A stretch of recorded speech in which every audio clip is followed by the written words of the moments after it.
Batgirl fights Nightfall, a supervillain who has been trying to clear Gotham of crime and commits horrendous crimes on people in order to ensure her goal is met. Batgirl manages to defeat Nightfall after a severe beatdown, and Batgirl wearily returns home. There she meets with her roommate, who introduces her to their new pet. However, Batgirl then receives a phone call from her mother, who is freaking out because her home has been invaded by Joker goons. Batgirl then takes on the Joker's gang, who have invaded her home, having kidnapped her mother. She receives a call from a mystery caller, who directs her towards a skate ring where the Joker is holding her mother.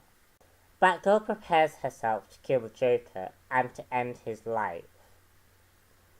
However, the Joker has other plans. The Joker must accept his proposal,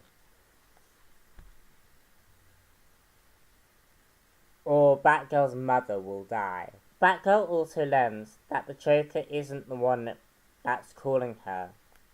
Instead, it's revealed to be her brother. In a flashback, Joker talks to Dr. Yi, a psychiatrist at Arkham. The Doctor is taunted by the Joker, who threatens her daughter's life. The Joker and Batgirl in the present have a date. Batgirl attempts to take down the Joker and kill him. However, the Joker is easily overpowered. She is easily overpowered due to her mother being at risk. Forced to comply, she accepts the marriage and meets the Joker. Elsewhere, James warns the Joker he is not to mess with his mother or his sister. We learn in a flashback that Barbara Gordon is sitting in a wheelchair.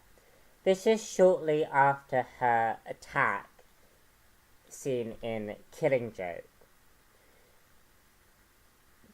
We learn that Barbara has frequent dreams about her killing the Joker.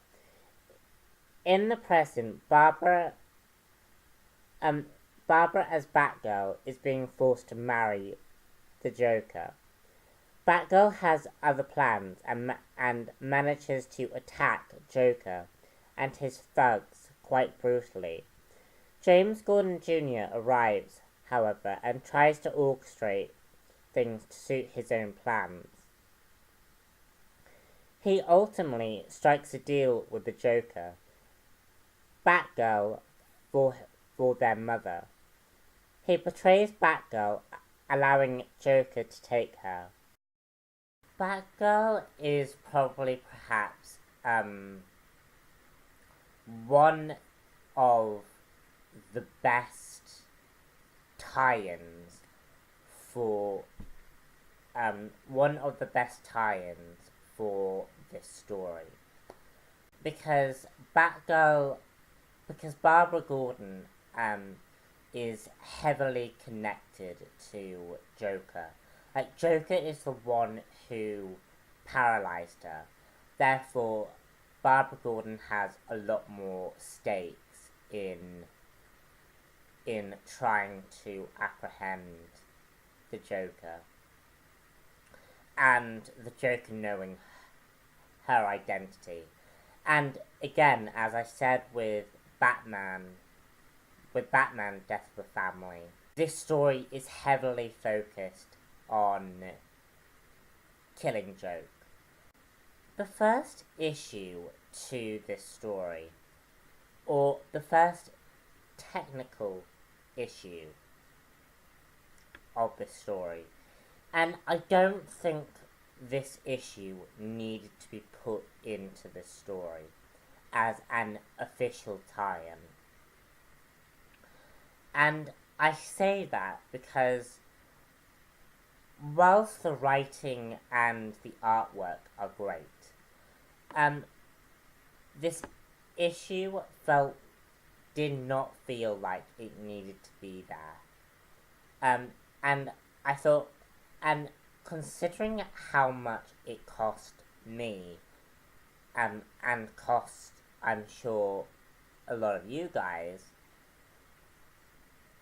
buying graphic novels is not cheap.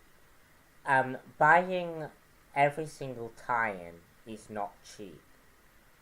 And again, this is, and you are gonna hear me complain a lot about the relevancy of these tie-ins. Because some of these tie-ins, I'm not sure why they felt the need to put these tie-ins in here.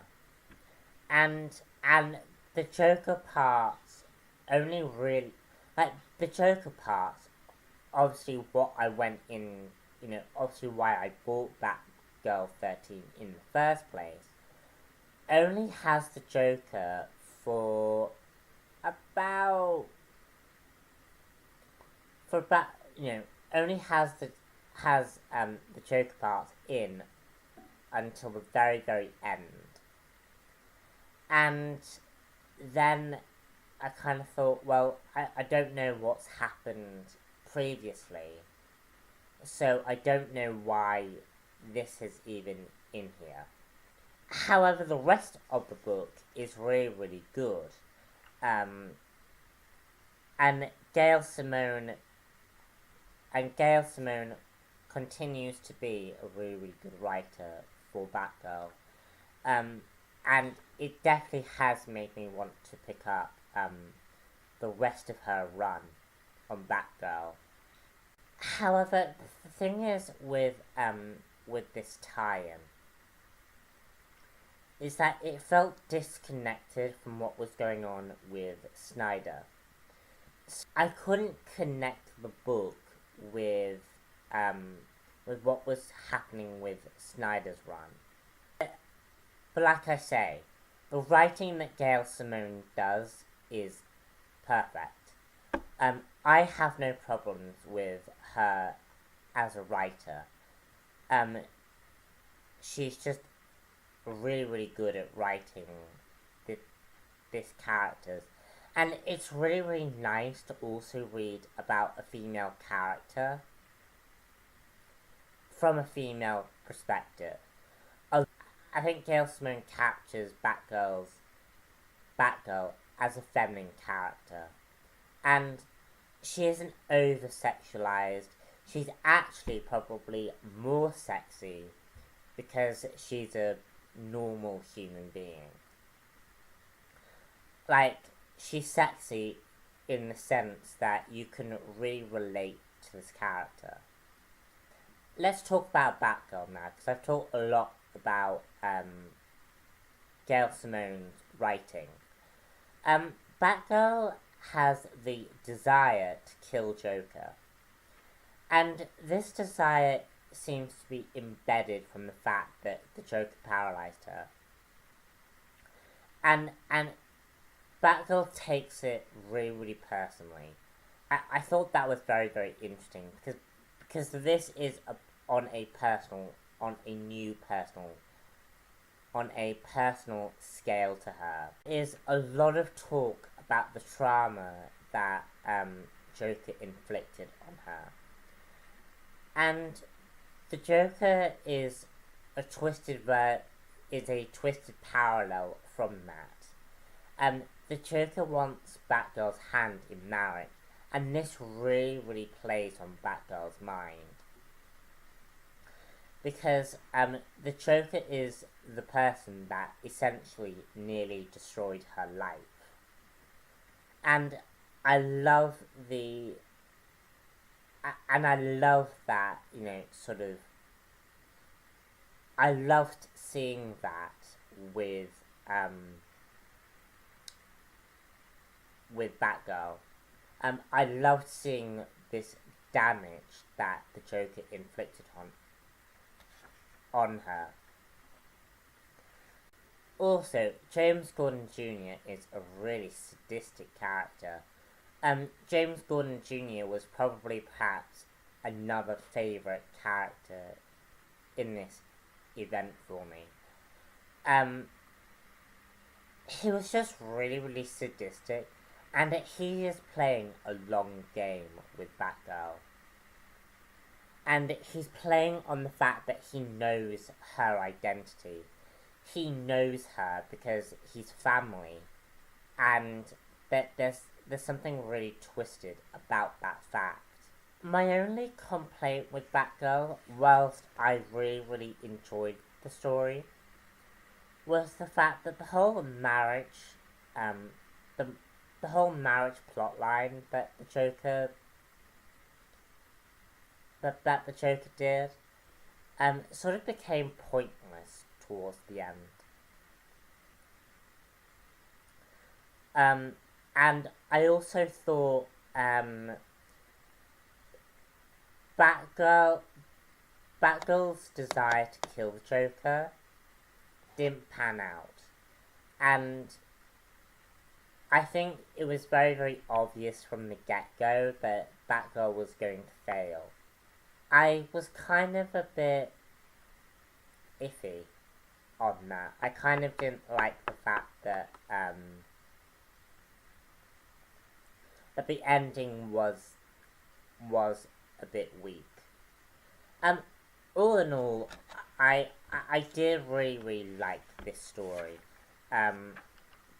Gail Simone really, really sold me on Batgirl with this issue. And again, I will be picking up more of the Batgirl stories. Because Gail Simone, it was just such a wonderful writer on this, in this book. So, I give Batgirl a 4 out of 5.